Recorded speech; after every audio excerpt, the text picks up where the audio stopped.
Hi there, this is John Wilkinson again from History Made Easier, looking at long-term causes to the American war in Vietnam. Though I suppose I could say I'm looking at mid-term causes, as I'm now into the Kennedy administration.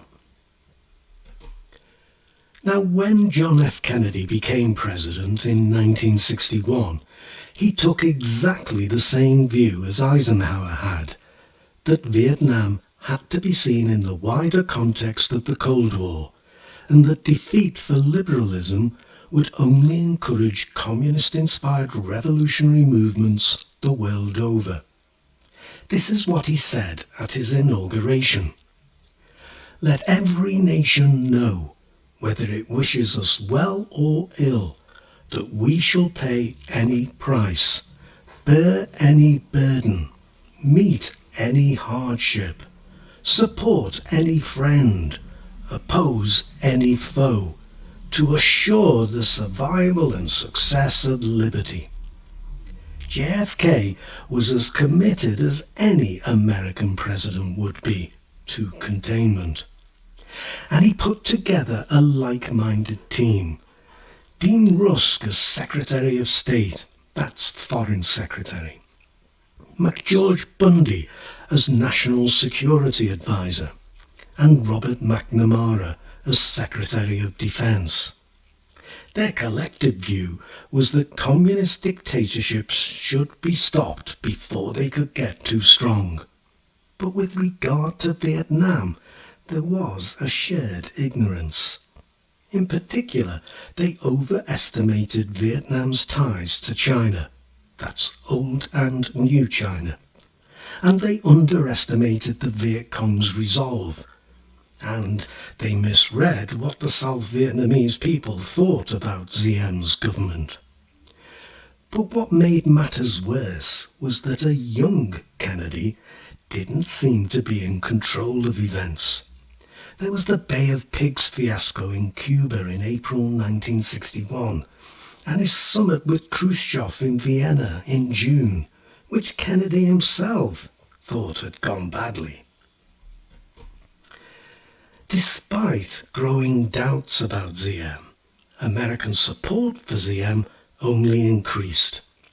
Kennedy even considered sending American combat troops, but General Maxwell Taylor, sent to Vietnam in October 1961 to evaluate American options, reported that American interests would best be served by increasing American military advisors. And despite Diem resisting American pressure to initiate social and political reforms, Kennedy sent aircraft, intelligence equipment, as well as more economic aid.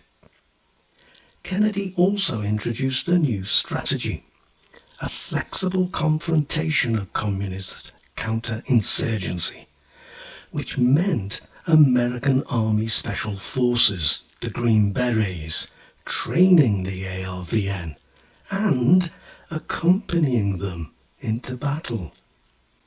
Kennedy also gave the go-ahead for the South Vietnamese to use napalm and Agent Orange.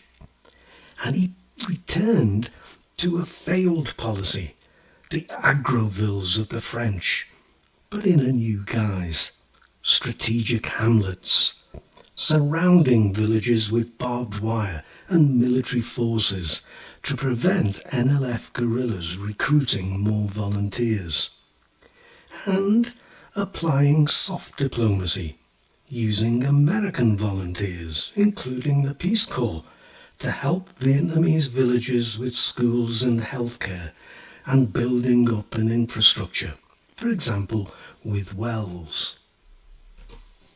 However, in September 1962, American officials in Saigon estimated that Diem's government controlled no more than 49% of South Vietnam, with the NLF holding 9%, the rest being contested. And the Strategic Hamlets Initiative was failing. An NLF offensive, along with a general uprising, was expected. And in the summer of 1963, the conflict between Ziem's government and Buddhist monks broke out into open conflict. In June, a Buddhist monk, Thich Quang Duc, burned himself to death in protest against Ziem's regime. Other monks made the same protest.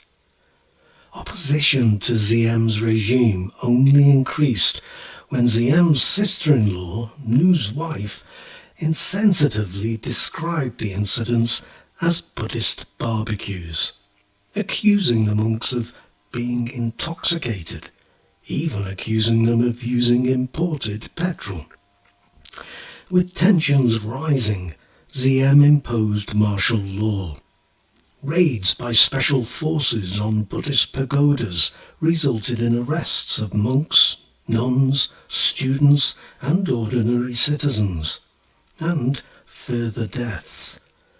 A military curfew was imposed and meetings banned.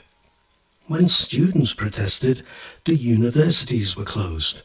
When school students protested, the schools were closed, and school children were added to those already arrested.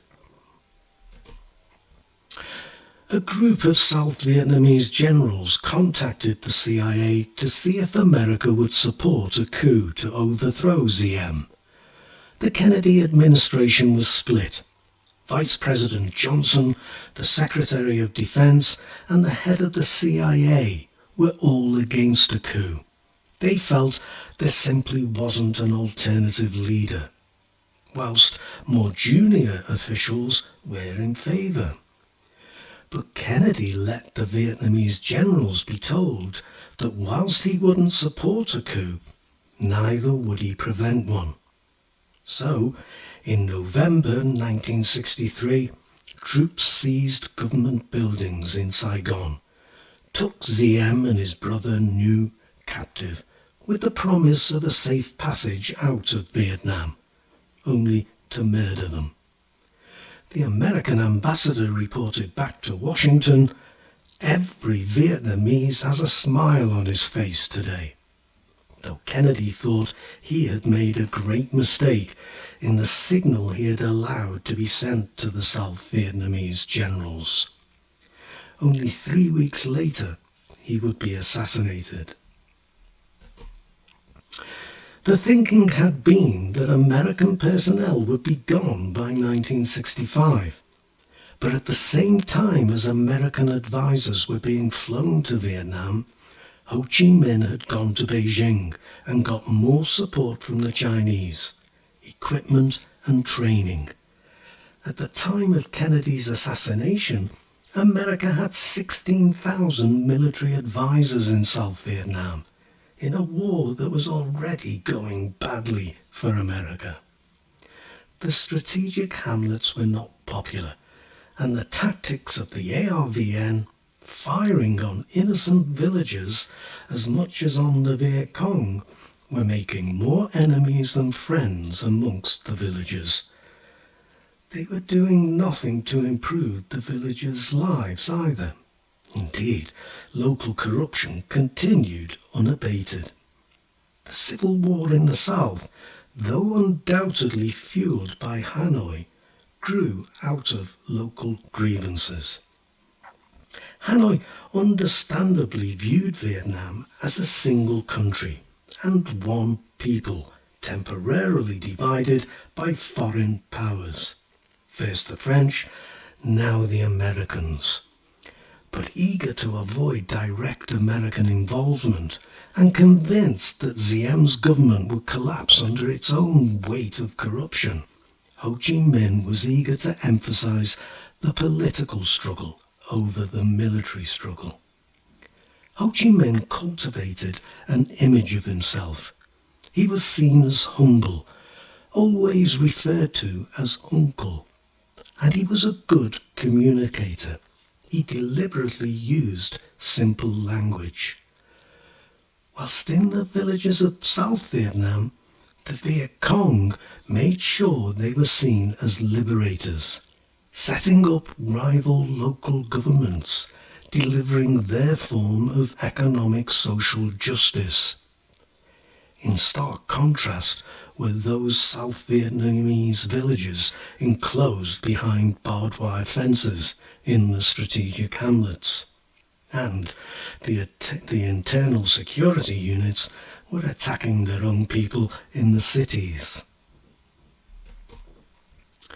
But the American position wouldn't change.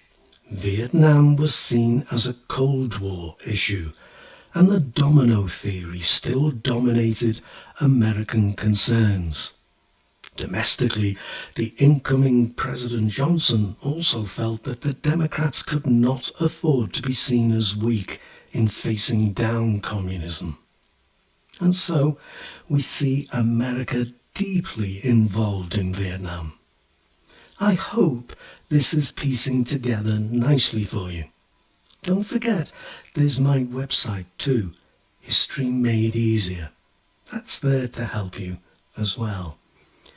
But for now, let me thank you, as always I hope, for listening, and wish you the best of luck with your studies. Cheers.